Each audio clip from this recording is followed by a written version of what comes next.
Well, happy Easter, and welcome to another one of these editions of the First Step Ministries, and this is kind of a special one for Easter. And it's special in a couple ways. The whole week I was planning on what to say. I prepared a message, and I spent, the better part of 2 or 3 days researching it, and I thought I had something really powerful and something that would really make sense. And then yesterday something happened, and I threw the whole thing away. There's no script, there's no notes, there's nothing. It's just me and you. Yesterday, I cried twice. And I couldn't believe it. My day was going, and it wasn't bad things. My day was going great, and I was actually planning on what I was going to say and what I was going to do this afternoon. And I opened my email yesterday morning, and I got an email from a very good friend who I've known for probably the better part of 30 years. He's a deacon at our local Roman Catholic Church here in Medford. And he forwarded me his Easter message for everyone. And his Easter message was basically about me and what I've been going through. And I couldn't believe it. When I read it, it brought tears to my eyes. And I emailed him back and I told him thanks. I don't know if he realizes that he screwed up my whole message for today, but Dave, thanks. I ripped up everything and I'm starting from scratch. I just couldn't believe that someone would think that much of me to build basically a sermon around. And I was overwhelmed. And later that afternoon I went to the mailbox, and in an envelope with my name on it, I opened it up and it was from a pastor from West Virginia. I've known Pastor Mark, I guess, just through email and through Facebook for a couple months now.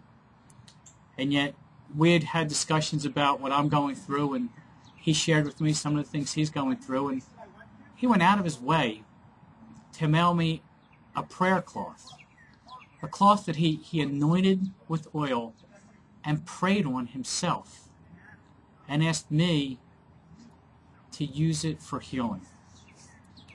Again, I was overwhelmed. I showed it to my wife, and I just started weeping. I couldn't believe that someone would think me that worthy, or I've just known Pastor Mark for a couple months, and yet he went out of his way to do this for me. To think that he would think of me that much to do this was overwhelming. So I took everything I had to say today, and I threw it away. So Mark and David, thank you. Thank you for screwing up what I thought was a great message for Easter. I thought I nailed it. But it got me thinking.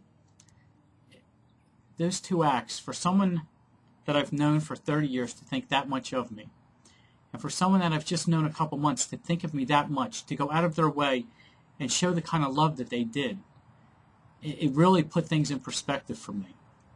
And I'm going to share with you why. For a lot of you, you know that I've been going through some medical things, and I want to share with you, for those of you that don't, what's been going on. Just before Easter, or Christmas, we're Easter now. Just before Christmas of this year, they found out that I had a tumor on my spinal cord. And that was what I thought was the absolute worst news that I could ever get. I mean, how much worse could things get to be told, you have a tumor on your spinal cord, and it's affecting my legs, it's affecting my movement, everything below my waist, everything below my waist, thanks, has been affected by this. And when I got that news, it was like a kick in the gut. It's more like a kick a little lower than the gut, if you get my drift. And I thought, how much can I take? How bad can this get? But out of this came something good. This whole idea of the First Step Ministries would never have happened if it wasn't for that news. Because I haven't been able to work, and I find myself sitting around the house trying to find out, okay, well, what can I do? What can I get into? There's not a whole lot I can do, which isn't a bad gig if you got to get out of housework, by the way. And another conversation I had with another pastor that I met online, Pastor Pam from Virginia. She almost dared me. We were talking about different ministries. She almost dared me to step out of the box and do something. And that's how this came about. And I think That is so important, that message, especially today. You know, I can only imagine when the disciples went to the tomb and saw it empty, what had to be going through their minds. They had just witnessed horrible torture and death of their friend, their Savior, their Lord. You know, the grief that they must have been experiencing had to be overwhelming. And then to find out on this morning, on this Easter morning, the first Easter, to arrive at that tomb and find it empty, that someone had taken the body, I just can't imagine what they experienced. And yet, shortly later, Jesus appears to them, appears to Mary. And as John puts it in his gospel, Mary didn't recognize him, and yet he calls out to her by name. He says, Mary, and then Mary recognizes him. And I think what a great comfort to know that even in death, it's not over.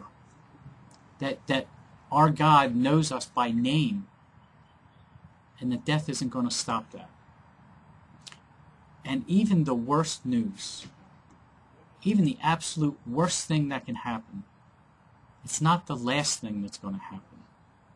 Let me just show you what I'm talking about. I'm hoping that you can see this, and I'm going to try to put it up there. This is my MRI from Wednesday. Somehow you can see that. That little dot on that was my spinal cord, by the way, huh? Is that sexy or what? That dot right there in the middle, that little tumor that caused so much grief and anxiety in my life, is something, and I'm not going to call it a blessing because I don't believe that God put it there for me to be blessed. But certainly I can use that, and I think I've learned through two men who I don't think realized the impact of what they did, that if I'm loved that much, if I'm thought about that much, and I'm thought of that much, what a welcoming thought for today. And it amazes me that God uses us and uses people in our lives to remind us every day that we're unique. And I think on this Easter, we can rest assured that knowing we are unique, we are special. God does have the last word. Everybody, have a great Easter. Have a great week. Take it one step at a time. God bless.